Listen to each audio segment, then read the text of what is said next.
Hello from the garden. I hope you are well. We have many different garden projects on the agenda this week. And this weekend we're actually going to a plant flower spring festival, and I've made quite the plant wish list, so hoping we can scoop up some of those. I'm especially looking for more native varieties that the pollinators love. As always, that's our goal, is to try to fill every inch of our garden with as much butterfly host plants and pollinator favorites. So hopefully we can find some gems, and I have many updates for you too. I'm actually facing our cucumber plant right now, and I need to show you an update. The bees are absolutely loving it, and I believe we have quite a bit we can harvest. Our butter crunch lettuce is starting to wear down now that it's heating up, but we've still been harvesting it almost every night. I just know that the days are numbered. But here is our cucumber plant. It is so happy, which I'm so thankful about.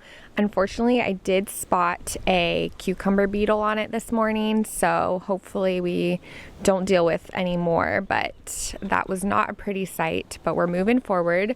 I just saw a bee. Oh yeah, there it is on that yellow flower in there. They just absolutely love these cheerful yellow flowers. Okay, and we definitely have some big cucumbers we can harvest. This variety, you actually can harvest them anywhere between 1.5 to 6 inches, but I think I'll just harvest them when they're about 3-ish inches, give or take, and that way we'll just continue to get more. And I feel like when they are smaller, they'll probably keep their crunch a little bit more when we turn them into pickles. Oh, this is a big one right here. Love it. Another big one back here. We're about to have a nice harvest.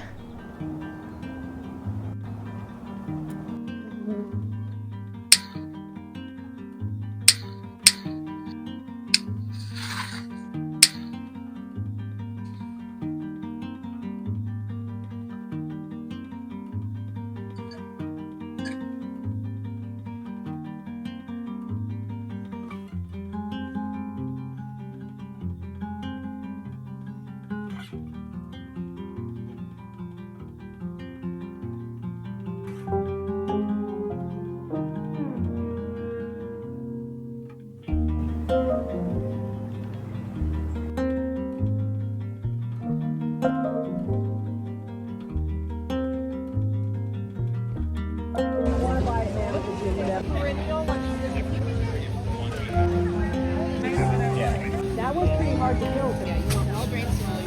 No, we know.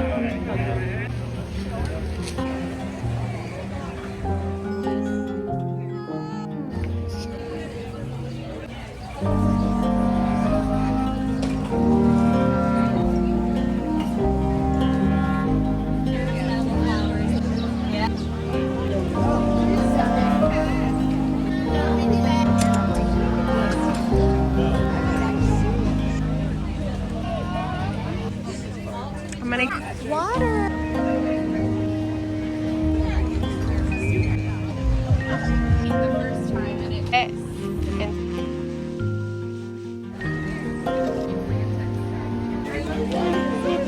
But just like we're just connected. Like yes.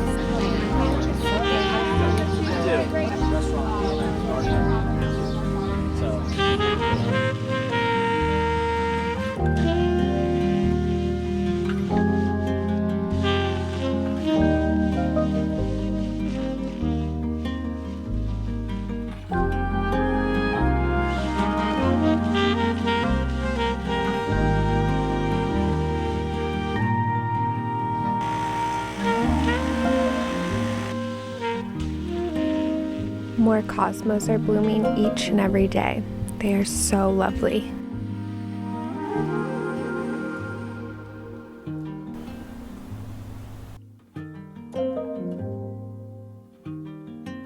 It's been a while since I added embroidery to my overalls, but I would love to add more soon. We have a cute little bee, some daisies, a butterfly, and then some mushrooms and flowers on the back pocket.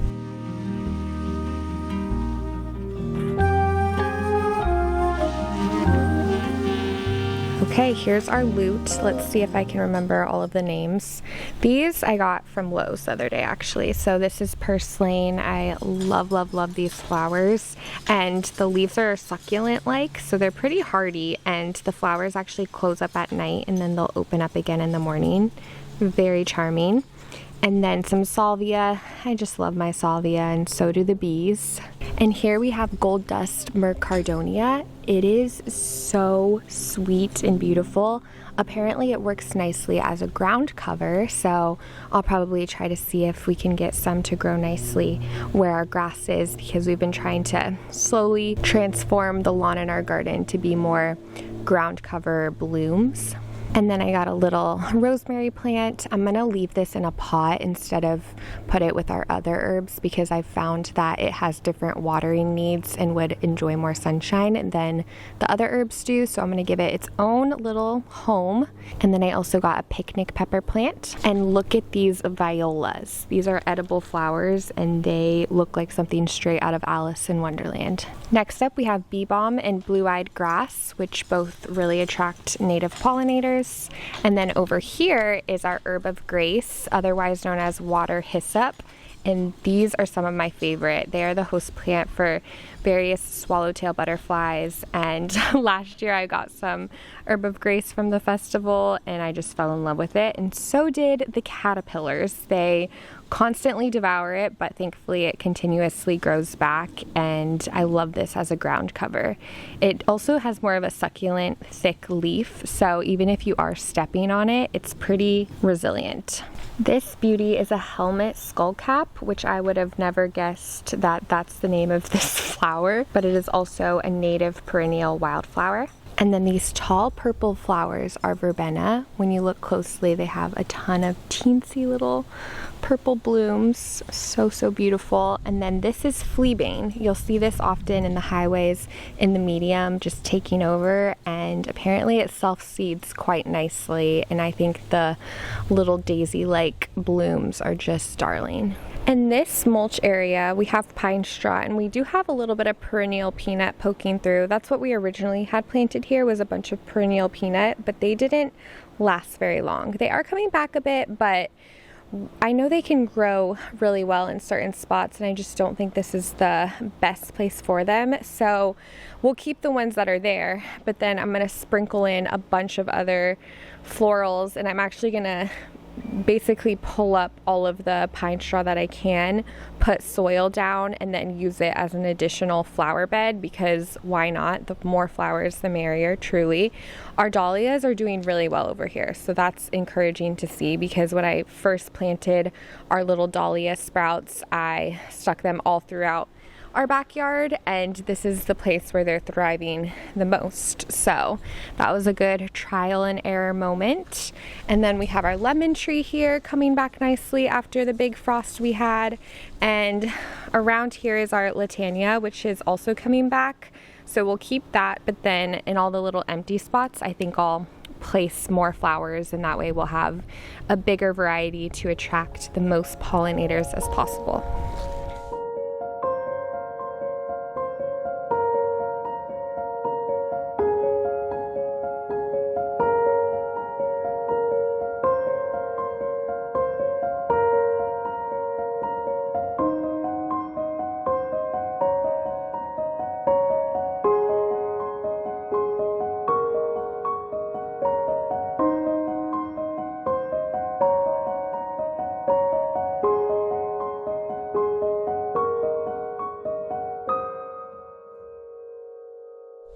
We have a monarch fluttering about because this is where our milkweed is, right down here, and this is where we watched the chrysalis the other morning, the whole transformation. That was remarkable. I wasn't sure if I'd be able to capture it, because once the caterpillars are in that J-hook shape, it could take 12 to 24 hours before they transform into the chrysalis. So that was a really special moment. And I added some of our potted flowers that I got the other day just around it, because it feels so exposed right here, but hopefully it'll be protected. I also like it here so that Palmer doesn't accidentally scrape into it, because he likes to rub his fur against the patio as a little massage, I guess. I don't know, but hopefully it'll be nice and safe there. The salvia and daisy is always getting so much pollinator action. Most of our palm trees have bit the dust after that fluke freeze we had, but our elderberry, on the other hand, is looking marvelous. So we're planning to just continue to propagate the elderberry and hopefully put that along our fence. Here's some of our water hyssop that we purchased last year between our stepping stones. It's still hanging in there. I find that it grows a lot faster in the summertime because it really loves a more wet soil, a more swampy environment. So hopefully it'll continue to grow quicker and thrive, and thankfully we have some more to fill in. The big shiny black bee is most likely a female carpenter bee.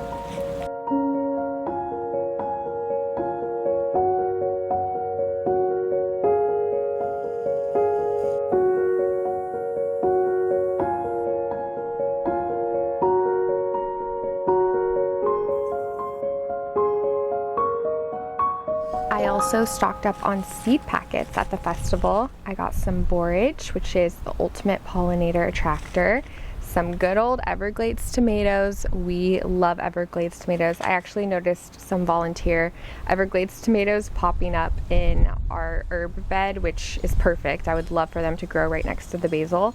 And then we have some giant zinnias, some slow bolt cilantro, which I'm hopeful will do well. I haven't had luck with cilantro yet, but this is a variety that supposedly does better in our Florida climate.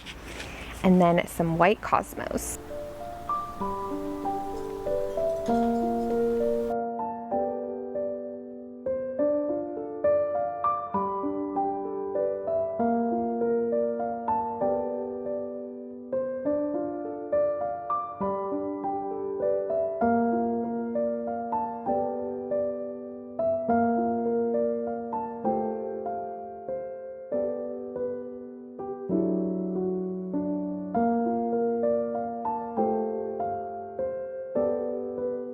Okay, I planted our first herb of grace in the corner of our flower bed. I had one here last year too, but I think it bit the dust after the freeze, and I know it does okay with the salvia right here. It's a little crammed, I will admit, but what will happen is it'll start growing and cascading out of the bed, much like our Blackfoot daisies, and I just love that waterfall look. And the salvias will do fine too. They're constantly self-seeding themselves and will continue to fill in every nook of this flower bed. All of these little sprouts between our stepping stones are cosmos. They love to self-seed too, which we're not mad about because they are just so happy and beautiful. Oh, I almost completely forgot to point out our passion fruit plant we got. I have tried to grow passion fruit in the past, but the caterpillars devour it before I can, but hopefully this time's the charm and we can all share it together, because passion fruit is one of my favorite fruits, but it's a little tricky to find.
hole shovel is very helpful for getting nice deep holes.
The monarchs are loving this verbena.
Our first sunflower opened up.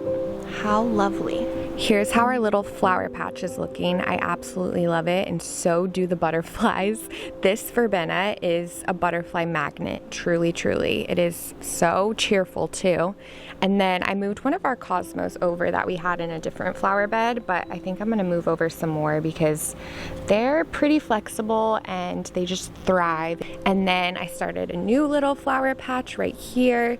And in the middle of these two sections, hopefully you can see it, the shade is covering our little dahlia patch right here. But in this middle section, I'm gonna put stepping stones, and then it'll lead you through the flower patch to this area that I mentioned in a recent vlog that I really want to turn into a little kids play area with a playhouse in the back.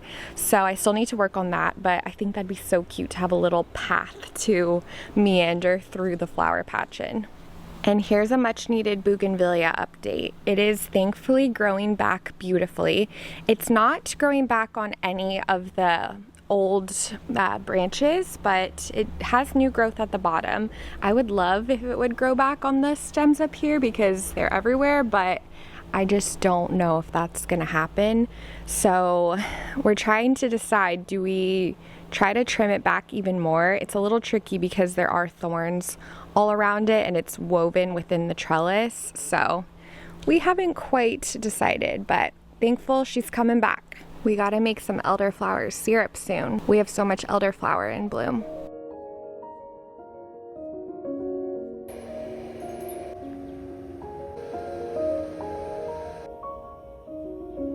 I'm doing some dusk gardening and I just noticed this little butter yellow flower growing in the middle of our grass. Well, lack thereof, you can't really call it grass, but it's from this, I don't know, some kind of weed. I have to use my identifier to see if I can find the name of it.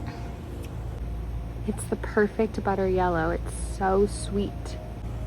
And I just looked it up, and the reason why we haven't seen it is because it's evening primrose. So you have to be out here at dusk to see it open. It blooms under the moon. How romantic.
I'm so pleased with all of the planting and gardening projects we were able to work on this week. It really is coming to life out there, and it truly is such a happy place. I love looking out the windows and seeing the butterflies, the bees, the birds. It truly is something special, and we have a lot more projects on the horizon, so looking forward to sharing that.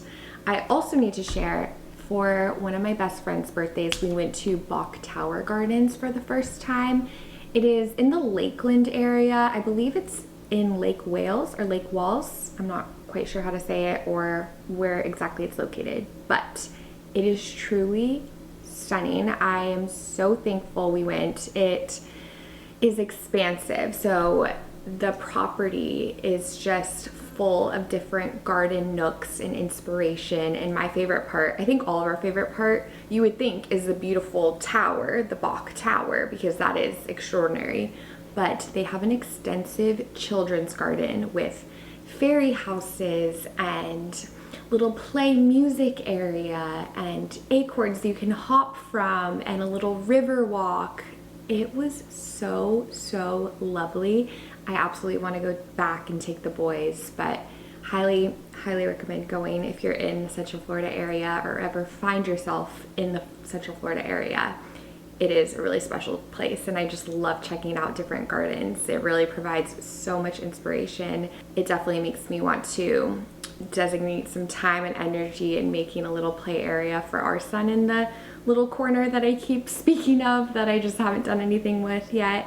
It's just, again, so inspiring. You can take something that's empty and just fill it with life, and even just choosing to plant the native plants that pollinators gravitate towards and love and need is a simple way to just add, like, for lack of a better word, magic in your backyard or in your balcony, in your whatever space that you have or one day we'll have. So I love this time of year. It really is just so special. But I hope you enjoyed this video. I hope you and yours are well, and I am looking forward to seeing you next. Bye.